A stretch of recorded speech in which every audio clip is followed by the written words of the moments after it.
কাজ টাজ করেন, আপনার কাজই করেন ভাই।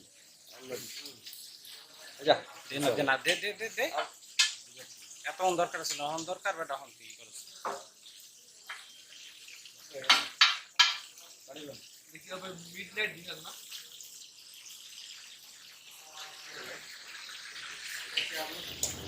হ্যালো, দিস ইজ ইমন হাসান। আজকে আমাদের প্ল্যান হচ্ছে মাওঘাটে যাওয়া। তো মাওঘাটে আমরা প্রায় সময় যাই, কিন্তু সেটা দিনের বেলা। আজকে রাতের বেলা যাব, রাতের ভিউটাও এনজয় করব, রাতে ডিনার করব। তো এটাই প্ল্যান, দেখা যাক কি হয়।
রাতের বেলায় মাওয়া এক্সপ্রেস কতটা সুন্দর এটা নিজের চোখে না দেখলে আপনারা বিশ্বাসই করতে চাইবেন না। এছাড়া ওয়েদারটাও বেশ ভালো, বৃষ্টি হওয়ার সম্ভাবনা আছে। আমরা মোট 8 জন 4 বাইকে করে মাওয়া ঘাটে যাচ্ছি। তো দেখা যাক এই অসময়ে আমাদের জন্য মাওয়া ঘাটে ইলিশ আছে কিনা।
বৃষ্টি হয়ে গেল, বৃষ্টিতে সবাই ভিজে একদম একাকার।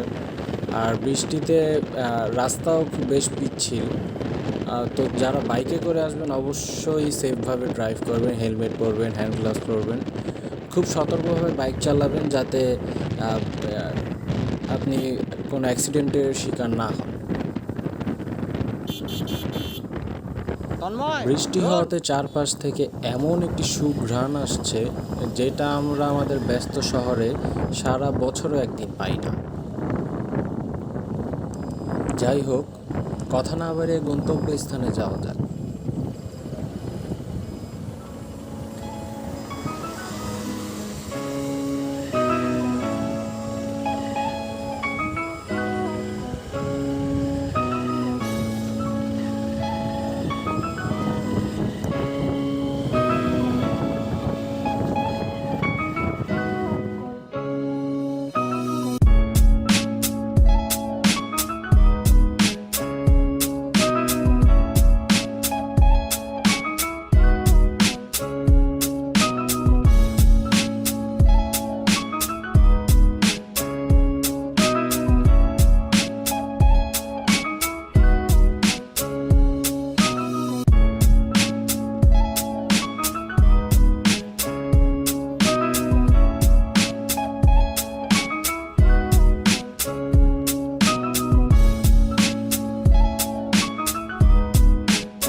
সো এই হচ্ছে আপনাদের প্রজেক্ট হিলসা, যার আকৃতি অনেকটা ইলিশ মাছের মতো।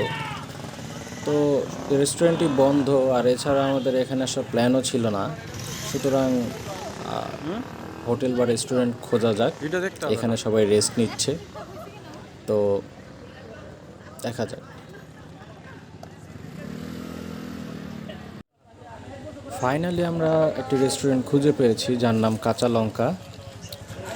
তো এখানে আমাদের মাছও কাটা হচ্ছে। তো মাছ কাটতে কাটতে আমরা রেস্টুরেন্টের পরিবেশটা একটু দেখে আসি, রেস্টুরেন্টটা কীভাবে ডেকোরেশন করেছে।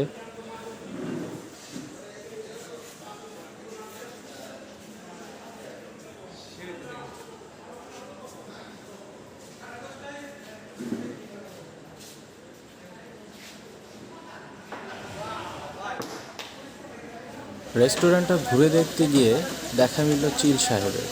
এখানে উনি রেস্ট করছে। মনে হচ্ছে এটা এই দোকানের মালিকের বা দোকানের কারো পোশাক, যেহেতু আমাকে কিছু বলছে না।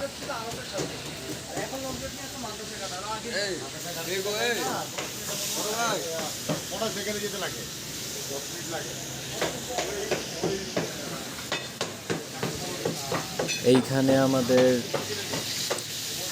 রান্না হচ্ছে বেগুন ভাজা, ইলিশ মাছ। তো রান্না হলেই ইনশাল্লাহ আমরা খেতে পারবো। অপেক্ষার শেষ হচ্ছে না মনে হচ্ছে।